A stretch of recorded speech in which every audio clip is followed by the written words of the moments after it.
nós estamos assistindo uma gigantesca greve dos Correios, uma grande greve, uma greve com alto grau de adesão, com boicote da mídia, com a violência do governo.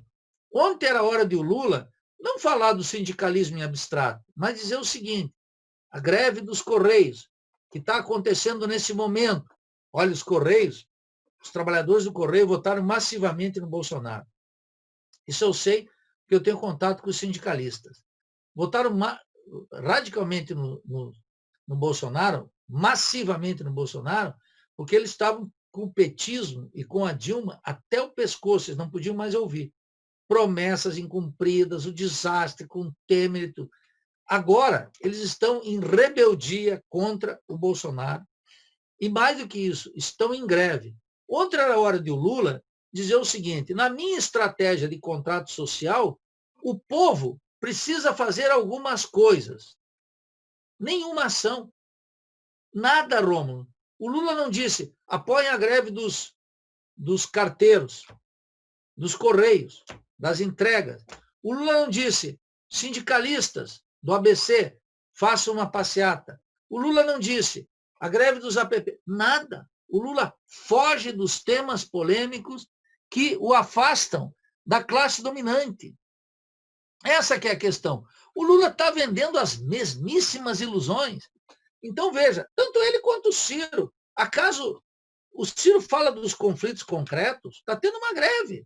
Não é uma greve concreta, greve nacional, greve do setor público, quando o Paulo Guedes faz uma reforma contra o setor público para acabar com todas as nossas possibilidades, para acabar com a estabilidade no emprego, por exemplo, que vai tornar o ambiente ainda mais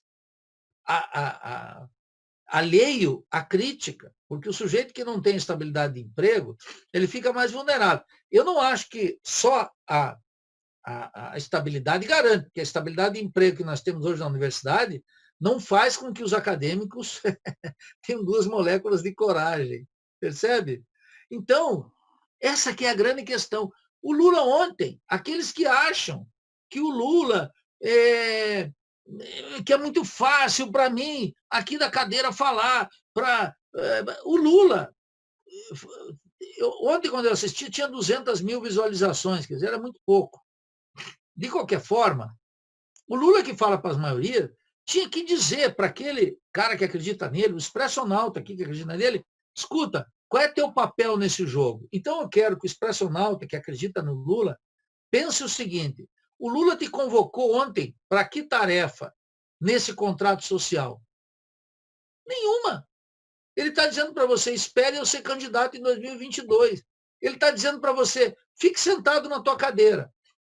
Só se levante para votar em mim. Ele tem a ilusão de que ele será candidato. Tem ilusão.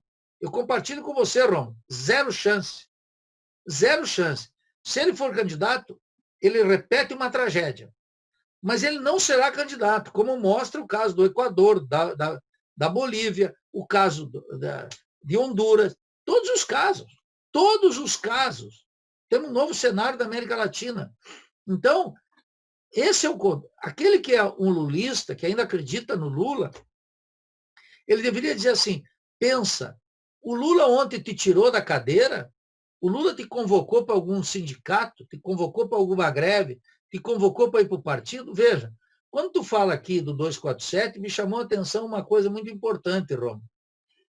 É que é o seguinte: o 247 está tendo mais importância que o Diretório Nacional do PT. Significa que o diretório, que o partido, tem menos alcance de que um canal alternativo lá, pago pelo petismo, sei lá quais são as rendas dele. Então, qual é o problema? Esse é o ponto. Quer dizer, o partido não tem capacidade de convocatória. E ontem, o que o Lula fez? O Lula fez o seguinte: o Lula rebaixou tanto o discurso ontem, que o Lula fez quase o seguinte: um aluno meu, de 2º ano, na Faculdade de Economia, se eu dissesse: faça um ensaio de 5 páginas, escrevendo a situação brasileira, ele elencaria as maldades do governo Bolsonaro, as contra-reformas ou as reformas, e faria o diagnóstico que o Lula fez. Ora, Um líder político tem que dizer o que vai acontecer e qual é o caminho para sair do buraco que nos encontramos. E ontem, na proposta de contrato social do Lula, nenhum átomo nessa direção. Veja, eu não estou feliz nem infeliz com isso, eu estou constatando. Então, estou querendo, aqui, na conversa com o Expressionauta, com todos aqueles, os quase 2.000 que estão aí nos escutando, e todos aqueles que vão ouvir depois, que eles observem com lucidez o que o Lula disse. Não adianta que o Lula vá lá confirmar que o Bolsonaro é um absurdo, que está entregando a soberania, que vai vender a Eletrobras. Isso a gente já sabe. Um líder político tem que dizer aquilo que a gente não sabe. Um líder político tem que indicar o caminho que a gente não vê. Um líder político tem que arriscar, dar uma proposta para nós e se implicar nela. O líder político tem que dizer, eu não só estou junto, eu estou encabeçando a mudança. Mas não é uma mudança no terreno eleitoral.